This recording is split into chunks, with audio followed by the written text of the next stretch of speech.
राष्ट्र सर्वप्रथम राष्ट्र सर्वप्रथम राष्ट्र सर्वप्रथम राष्ट्र सर्वप्रथम राष्ट्र सर्वप्रथम की बात कार्यक्रम में आप सभी राष्ट्रवासियों का हार्दिक स्वागत है। कथित भूमि घोटाले से जुड़े मनी लॉन्ड्रिंग मामले में झारखंड उच्च न्यायालय द्वारा हेमंत सोरेन की जमानत याचिका खारिज किए जाने के बाद पूर्व मुख्यमंत्री हेमंत सोरेन ने सुप्रीम कोर्ट का रुख किया है। प्रधानमंत्री नरेंद्र मोदी ने दावा किया कि उड़ीसा में सत्तारूढ़ बीजू जनता दल अस्त हो रहा है, जबकि विपक्षी कांग्रेस पस्त है, लिहाजा लोग भारतीय जनता पार्टी को लेकर आश्वस्त हैं। केंद्रीय मंत्री अर्जुन मुंडा ने दावा किया कि कांग्रेस और इंडिया गठबंधन ने आदिवासियों को महज वोट बैंक बना दिया, जबकि प्रधानमंत्री नरेंद्र मोदी के नेतृत्व में भारतीय जनता पार्टी ने यह सुनिश्चित किया है कि इन लोगों को उचित सम्मान मिले। Counselling for the Indian school certificate examination के रिजल्ट में एक बार फिर से राजधानी के मेधावियों ने अपनी प्रतिभा का परिचय दिया। बॉम्बे हाई कोर्ट ने सोमवार को जेट एयरवेज के संस्थापक नरेश गोयल को मेडिकल आधार पर 2 महीने के लिए अंतरिम जमानत दे दी है। गोयल को मनी लॉन्ड्रिंग मामले में प्रवर्तन निदेशालय ने गिरफ्तार किया था। दिल्ली उच्च न्यायालय ने कक्षाओं में एयर कंडीशनिंग के लिए शुल्क लेने के एक निजी स्कूल के अधिकार को चुनौती देने वाली याचिका खारिज कर दी है। पुलिस ने महाराष्ट्र के नवी मुंबई में नीट मेडिकल प्रवेश परीक्षा में अपने स्थान पर एक अन्य अभ्यर्थी को बिठाने के आरोप में राजस्थान की 20 वर्षीय छात्रा के खिलाफ मामला दर्ज किया है। बसपा प्रमुख मायावती के खिलाफ कथित रूप से अपमानजनक बयान देने के लिए समाजवादी पार्टी के नेता शिवपाल यादव के खिलाफ प्राथमिकी दर्ज की। कांग्रेस नेता कन्हैया कुमार ने सोमवार को उत्तर पूर्वी दिल्ली लोकसभा क्षेत्र से अपना नामांकन दाखिल किया। सजायाफ्ता पूर्व विधायक अनंत सिंह ने 15 दिन की पेरोल पर जेल से छूटने के कुछ घंटों बाद ही बिहार में नीतीश कुमार की पार्टी द्वारा उतारे गए उम्मीदवार के लिए एक विशाल रोड शो किया। प्रधानमंत्री नरेंद्र मोदी ने बहरामपुर ओडिशा में सार्वजनिक बैठक को संबोधित किया। इस दौरान पीएम ने कहा कि ओडिशा में एक साथ 2 यज्ञ हो रहे हैं। एक यज्ञ देश में हिंदुस्तान के लिए मजबूत सरकार बनाने के लिए और दूसरा ओडिशा में भाजपा के नेतृत्व वाली मजबूत सरकार बनाने के लिए है। उन्होंने कहा कि जनता का उत्साह दिखाता है कि ओडिशा में पहली बार डबल इंजन की सरकार बनने जा रही है। पीएम ने कहा कि ओडिशा भाजपा ने ओडिशा की आकांक्षाओं को, युवा सपनों को ध्यान में रखते हुए विजनरी संकल्प पत्र जारी किया। इसमें युवाओं, महिलाओं के लिए रोजगार, बुजुर्गों के लिए स्वास्थ्य सुविधा इत्यादि शामिल हैं।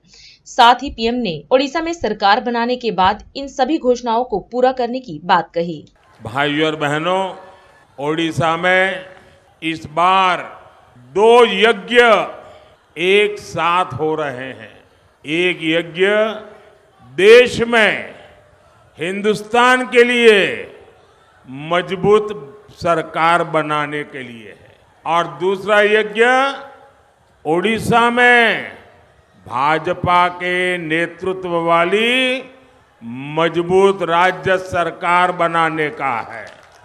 और मैं आपके जोश, आपके उत्साह में एक ही भावना देख रहा हूं। ओडिशा में पहली बार डबल इंजन सरकार। साथियों, मैं आज ओडिशा भाजपा को बहुत बहुत बधाई देता हूं।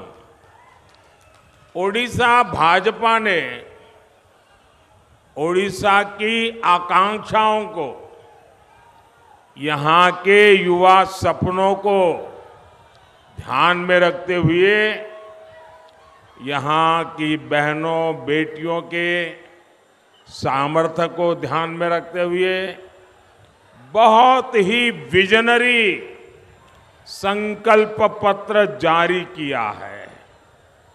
मैनिफेस्टो कल जाहिर किया है। इसमें युवाओं, महिलाओं के लिए रोजगार भी है।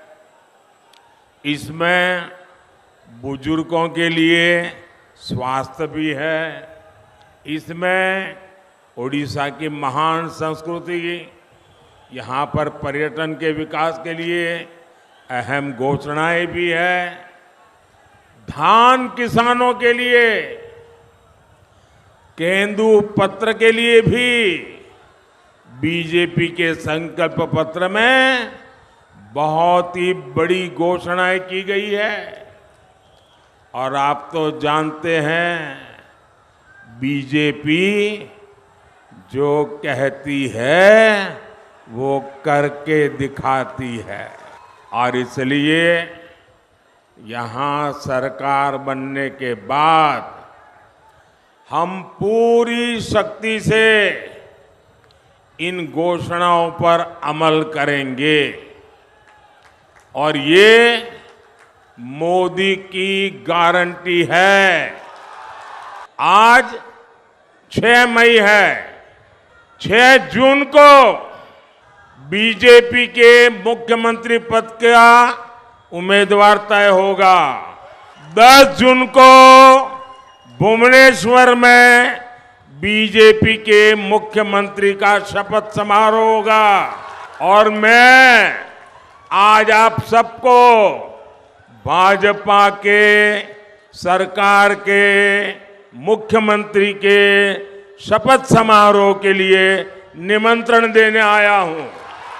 उड़ीसा के नौजवानों में प्रतिभा की कोई कमी नहीं है। और मैंने उनके काम को देखा है, उनकी मेहनत को देखा है, इनकी शक्ति को जाना है। और इसलिए मुझे विश्वास है, ये मेरे उड़िया के नौजवान, मैं उनको अगर मौका मिल जाए तो उड़ीसा को देश का नंबर 1 राज्य बना सकते। मैं आपको गारंटी देता हूं, एक बार हमें सेवा करने का मौका दीजिए, 5 साल में मैं मेरे उड़ीसा को देश का नंबर 1 बना के दूंगा। साथियों, आज मोदी विकसित उड़ीसा, विकसित भारत का संकल्प लेकर चल रहा है। यहां मंच पर विधानसभा के अनेक उम्मीदवार मौजूद हैं। उड़ीसा के तेज विकास के लिए आपको भाजपा को जिताना, और इसलिए मैं आपसे आशीर्वाद मांगने आया हूं। आपको बहरामपुर से डॉक्टर प्रदीप कुमार पाणिग्राही और अस्का से बहन अनीता शुभदर्शिनी, इन दोनों को आशीर्वाद दीजिए। ये मुझे दिल्ली में मदद करेंगे। ये एमएलए को आशीर्वाद दीजिए, वो मेरा उड़ीसा को महान बनाने का सपना पूरा करेंगे। केंद्रीय गृह मंत्री अमित शाह ने वर्धमान दुर्गापुर पश्चिम बंगाल में बीजेपी प्रत्याशी के समर्थन में सार्वजनिक रैली को संबोधित किया।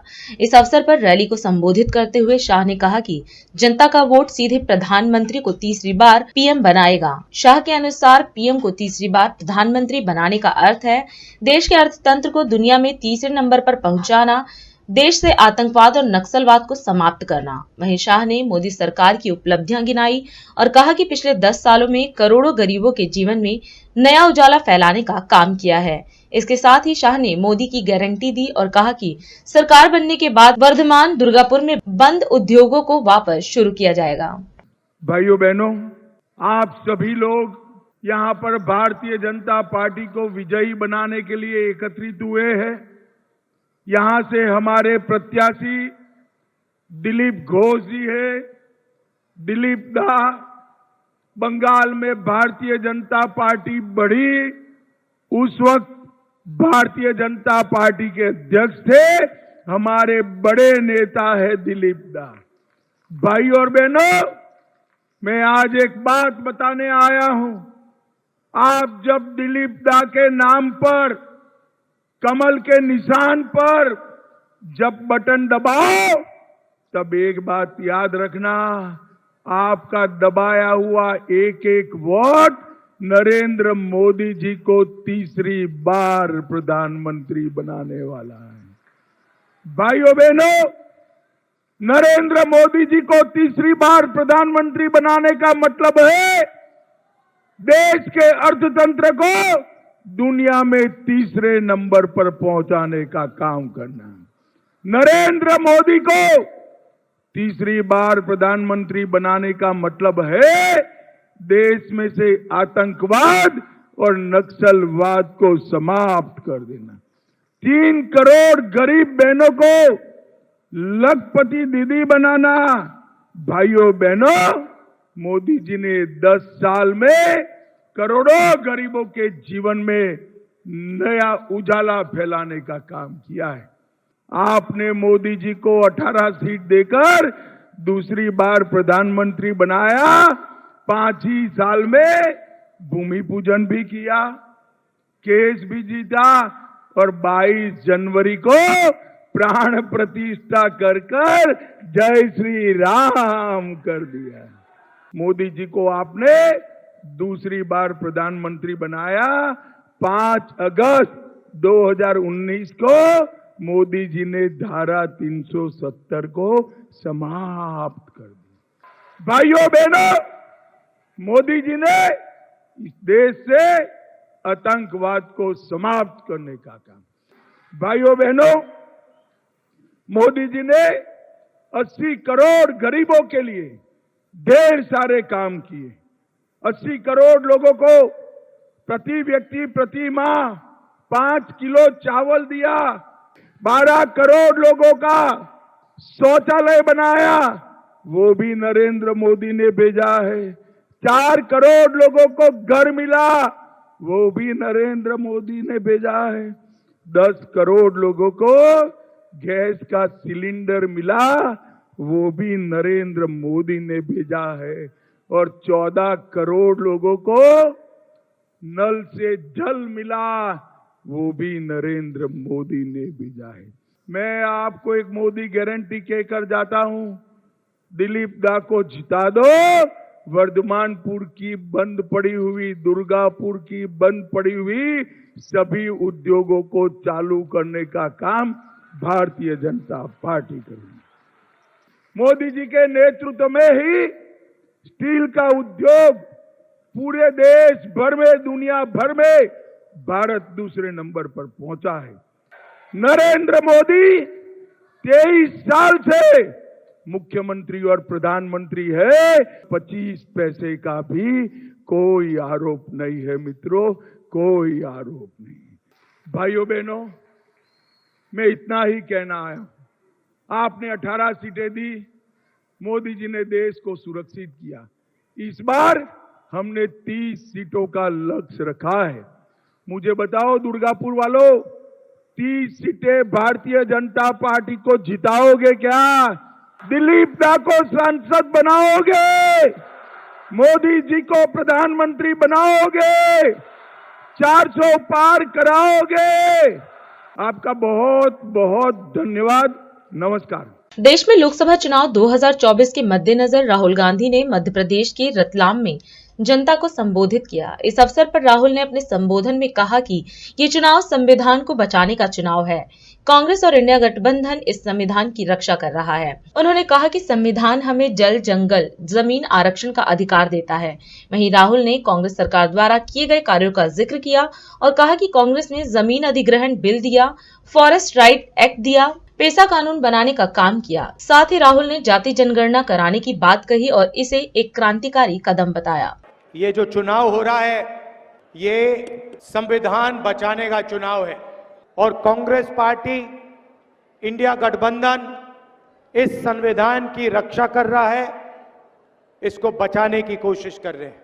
जो भी हिंदुस्तान के आदिवासियों को मिला है, दलितों को मिला है, पिछड़ों को मिला है, आपके जल, जमीन, जंगल का जो हक है, वो सारा का सारा इस संविधान ने आपको दिया है।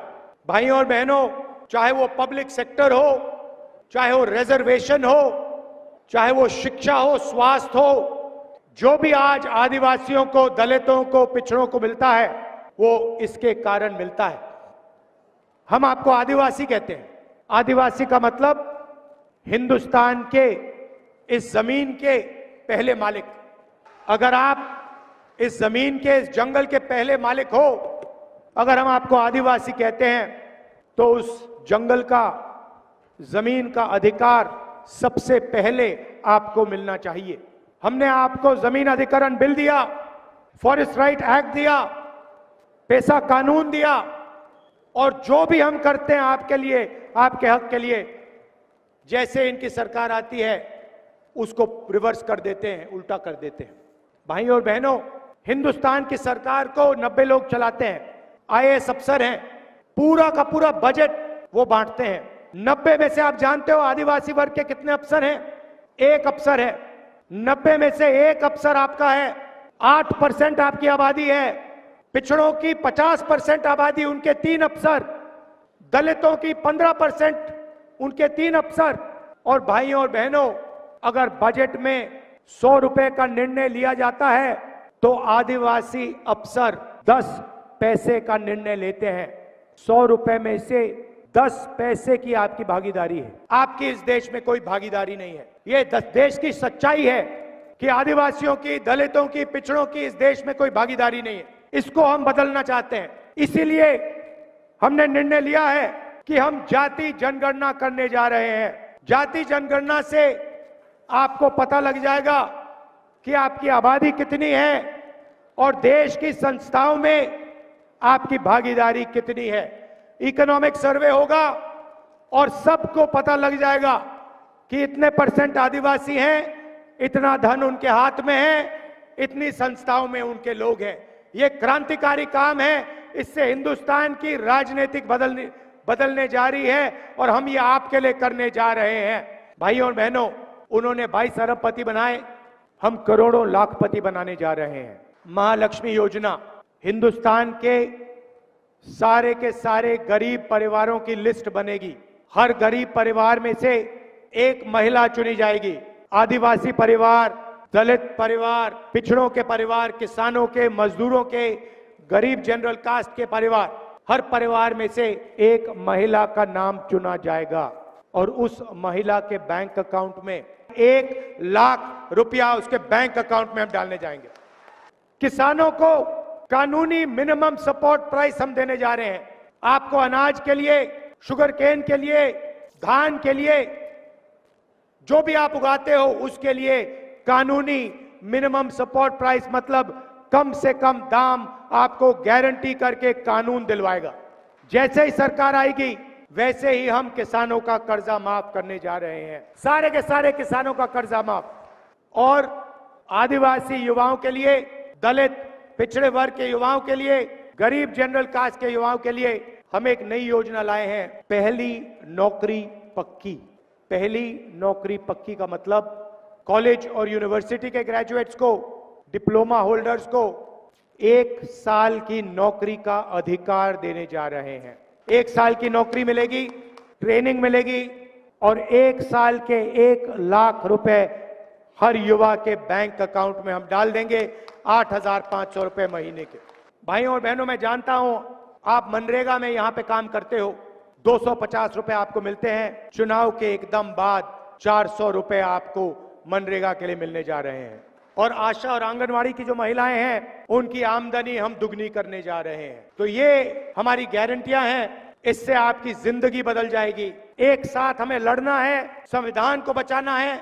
आपकी जमीन, आपकी जंगल, आपका जंगल और आपका जल, इन सब चीजों की रक्षा करनी है। मैं जानता हूं कि यहां आप भूरिया जी को पूरा समर्थन देंगे और भारी बहुमत से उनको आप जिताने का काम करेंगे।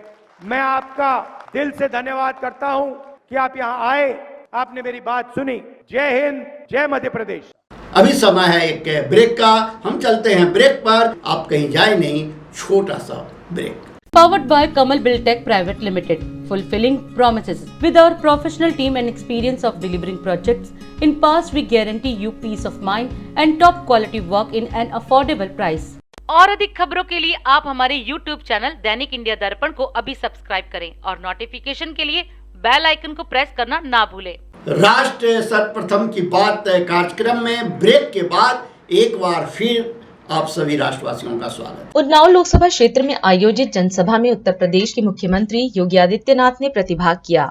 इस अवसर पर सभा को संबोधित करते हुए सीएम योगी ने कहा कि पूरे देश में लोकसभा चुनाव के 2 चरण संपन्न हो चुके हैं और 7 मई को तीसरे चरण का चुनाव है। उन्होंने कहा कि 2 चरणों में 191 सीटों पर हुए मतदान बता रहे हैं कि एक बार फिर मोदी सरकार बनने जा रही है। सीएम ने कहा कि पिछले 10 वर्षों में पीएम मोदी ने भारत में उल्लेखनीय परिवर्तन किए हैं। वहीं उन्होंने पीएम मोदी द्वारा किए गए विकास कार्यों की प्रशंसा की। इसके साथ ही सीएम ने जनता से इस चुनाव में बीजेपी को वोट देने की अपील की। आज मुझे लोकतंत्र के इस महापर्व के लिए आप सबका आह्वान करने के लिए पुनः आपके बीच में आने का सौभाग्य प्राप्त हुआ है। बहनों और भाइयों, पूरे देश के अंदर लोकसभा के 2 चरण संपन्न हो चुके हैं। कल तीसरे चरण का मतदान होगा।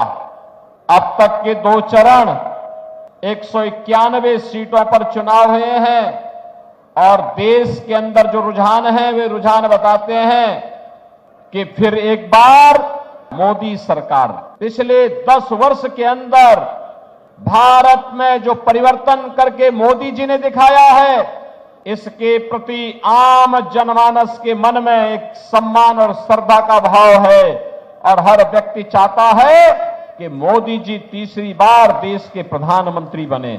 बहनों और भाइयों, देश के अंदर भारत का वैश्विक मंच पर सम्मान दिलाने का मामला हो या देश की सीमाओं को सुरक्षित करने का, देश के अंदर आतंकवाद और नक्सलवाद की समस्या का समाधान करने का हो या फिर बड़े बड़े विकास के परियोजनाओं को आगे बढ़ाने का, गरीब कल्याणकारी योजनाओं की तो कोई गिनती ही नहीं। बहनों और भाइयों, याद करिए 2014 के पहले गरीब भूख से मरता था, कोई पुरसा हाल नहीं था। बहनों और भाइयों, 2014 के बाद का भारत, आज 80 करोड़ लोग देश के अंदर फ्री में राशन की सुविधा प्राप्त कर रहे हैं। 80 करोड़ लोग, 60 करोड़ लोगों को आयुष्मान भारत की सुविधा मिल रही है। 50 करोड़ लोगों के जनधन अकाउंट खुल गए। अगर ये 60 करोड़ लोग जिन्हें आयुष्मान भारत की सुविधा प्राप्त हो रही है, इनमें से या इसके पर अगर कोई अन्य व्यक्ति, कभी उसके परिवार में कोई बीमार होता है, सुविधा नहीं, उसके पास इतना साधन नहीं, अगर वह हमारा विधायक, सांसद या कोई पदाधिकारी या वह पीड़ित भी अगर मुझे पत्र भेज देता है तो हम उसके खाते में सीधे पैसा भेजते हैं, क्योंकि मोदी जी ने अकाउंट खोल दिया है और पैसा भेज करके हम उसे कहते हैं निश्चिंत होकर के अपना उपचार कराओ। जब सरकार साथ में खड़ी है तो चिंता की कोई बात नहीं। बहनों और भाइयों, किसान सम्मान निधि प्राप्त कर रहा है। 2014 के पहले किसान आत्महत्या करता था, नौजवान पलायन करता था।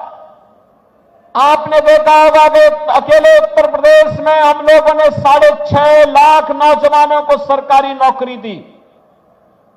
61 लाख नौजवानों को निजी क्षेत्र में हुए निवेश में नौकरी की सुविधा प्रदान कराई।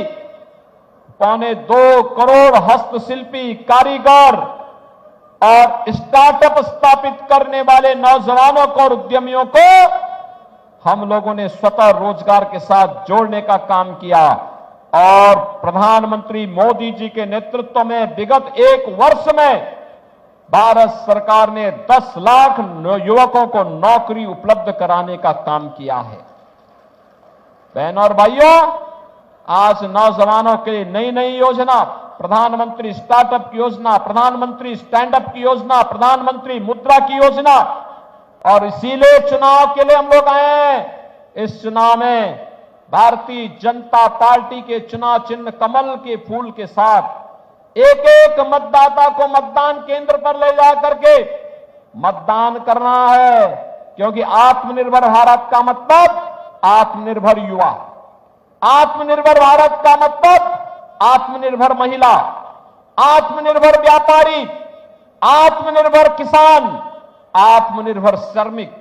और जब ये सभी तबका आत्मनिर्भर होता है बहनों और भाइयों, तो भारत आत्मनिर्भर होता है, और भारत आत्मनिर्भर होता है तो दुनिया की एक ताकत बनती है। विकसित भारत की संकल्पना को आगे बढ़ाने में मदद मिलती है, और उसी विकसित भारत के लिए आज हम सब आपके पास समर्थन मांगने के लिए आए हैं।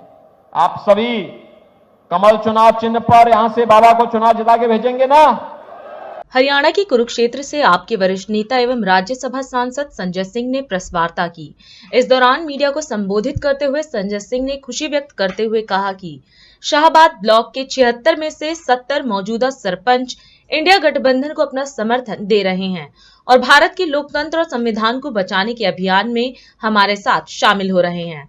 संजय सिंह के अनुसार 2 चरणों के चुनाव के बाद यह तय है कि इंडिया गठबंधन की सरकार बनने जा रही है। साथ ही संजय सिंह ने कांग्रेस के इंडिया गठबंधन से प्रत्याशी को वोट देने की अपील की। आम आदमी पार्टी कांग्रेस के लिए बहुत प्रसन्नता और खुशी की बात है कि शाहबाद ब्लॉक के 76 में से 70 मौजूदा सरपंच को अपना समर्थन दे रहे हैं इंडिया गठबंधन को, और इस अभियान में हमारे साथ शामिल हो रहे हैं। आज जो पूरे देश की चिंता है भारत के लोकतंत्र को बचाने की, भारत के संविधान को बचाने की, कुरुक्षेत्र ये तय कर चुका है कि जीत तो पांडवों की होगी। ये धरती अधर्म के खिलाफ धर्म के जीत की धरती है। यहीं पर भगवान श्री कृष्ण ने पवित्र गीता का उपदेश दिया, और गीता का उद्देश्य हमें अन्याय के खिलाफ लड़ने की शिक्षा देता है, अधर्म के खिलाफ लड़ने की शिक्षा देता है। और मैं 2 चरणों के चुनाव के बाद ये कह सकता हूं कि इंडिया गठबंधन की सरकार 4 जून को बनने जा रही है। 300 से ज्यादा सीटें इंडिया गठबंधन की आएंगी, 300 से ज्यादा सीटें। हरियाणा का अपना बहुत स्वर्णिम इतिहास रहा है, वो चाहे किसान आंदोलन हो, वो चाहे सेना में हरियाणा के वीरों की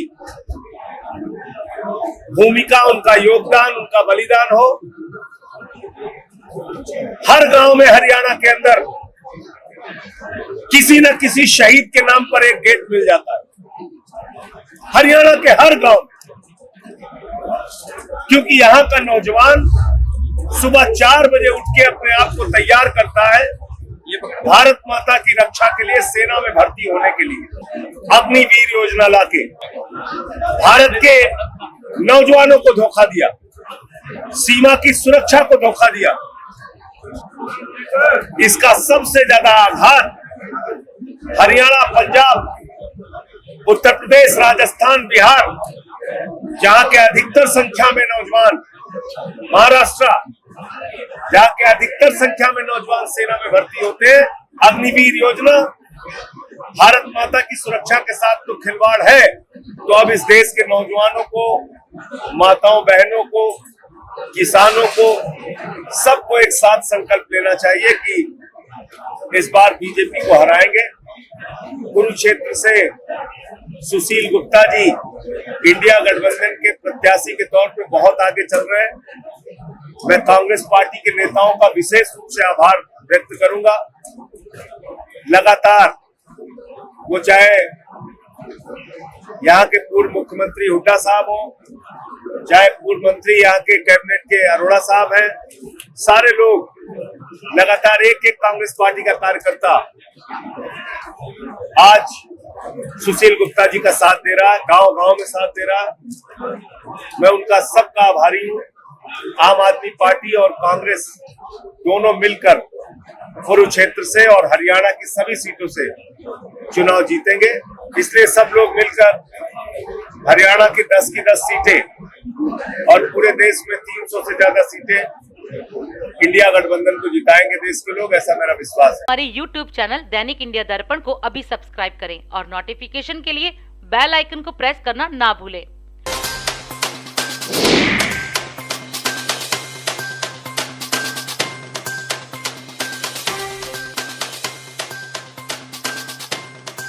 आज हम इस कार्यक्रम में आपसे विदा लेते हैं। आप अन्य खबरों के लिए बने रहे। राष्ट्र सर्वप्रथम, वंदे मातरम, जाग उठा है भारत। राष्ट्र सर्वप्रथम, राष्ट्र सर्वप्रथम, राष्ट्र सर्वप्रथम, राष्ट्र सर्वप्रथम।